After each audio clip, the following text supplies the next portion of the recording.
Hi, this is 5 Tips Teacher, and today I'm going to talk about the number one method of teaching a skill. Get ready, because this is about to be heavy. Alright, so I'm going to break it down into 4 tips on how to teach an actual skill, and the 5th one will be the presentation of the skill. So, let's get straight into it. Okay, so the first tip is to explain. So in today's actual performance of the skill, I will be using a question and an answer. So you can either use a video or you can write it down.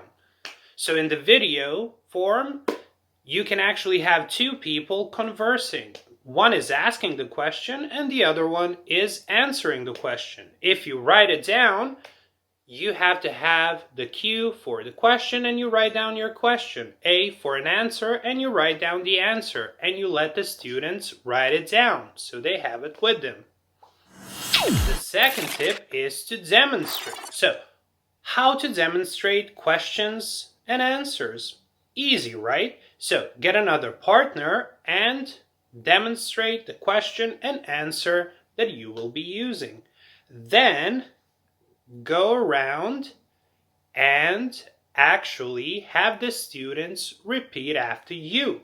This will be done only one time. So each student in a pair will ask a question, give an answer, and then switch. The other student asks a question and the other one gives an answer.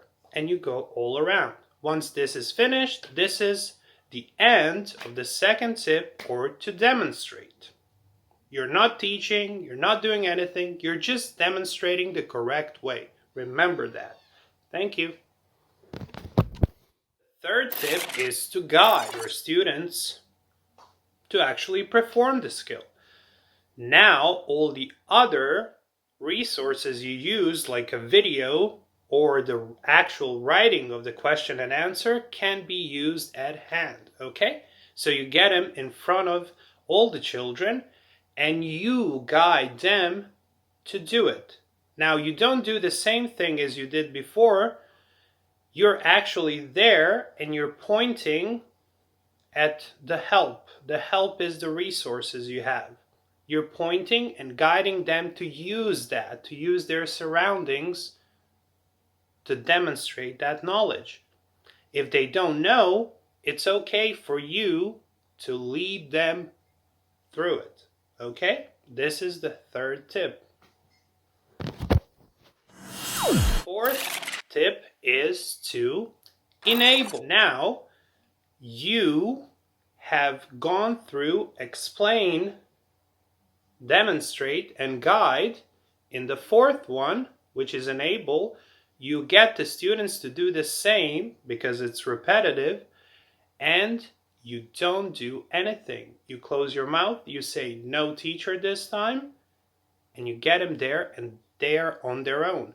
Whether they do it or not, it's up to them. You may not interfere. Interfering is not really good for them. Why? Because if they learn, that's a really good job. If they don't learn, it's also a good job, because now their brains have it instilled that this part will always be for them to express themselves without anyone's help. And you have to preserve that, okay? Hopefully, all of them will do it. If somebody doesn't do it, give them another chance, give them another chance, okay? But always remember that the students have to follow all those clues you left behind. Thank you. All right, let's do number 5. Tip number 5 is the actual presentation of the skill. I'm gonna need an apple. Tasty. All right, I'm gonna teach questions and answers. Actually, just one question and one answer.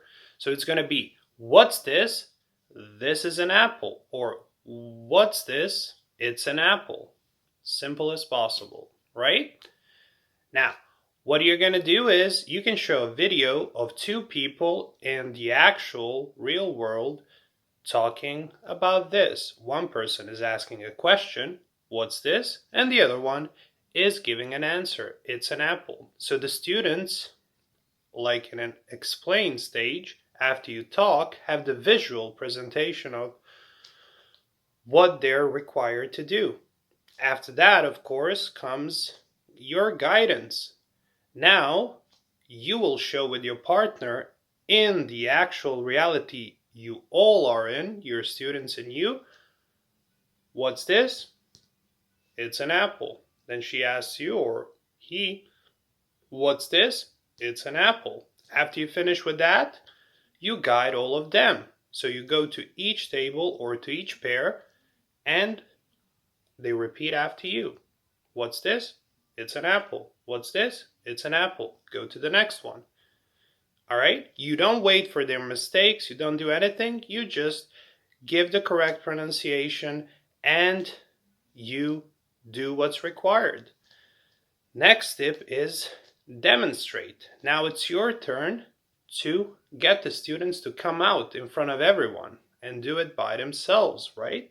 Now, again, you're helping, okay? But you're letting them have the first go, okay? Usually pick the best ones and leave the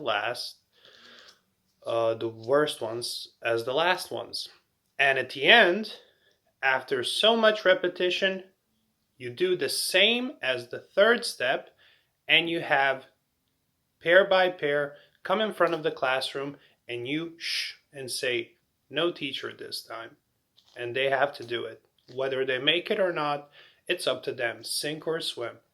Okay? And that's what they're going to appreciate. Thank you so much. This was 5 Tips Teacher. See you next time.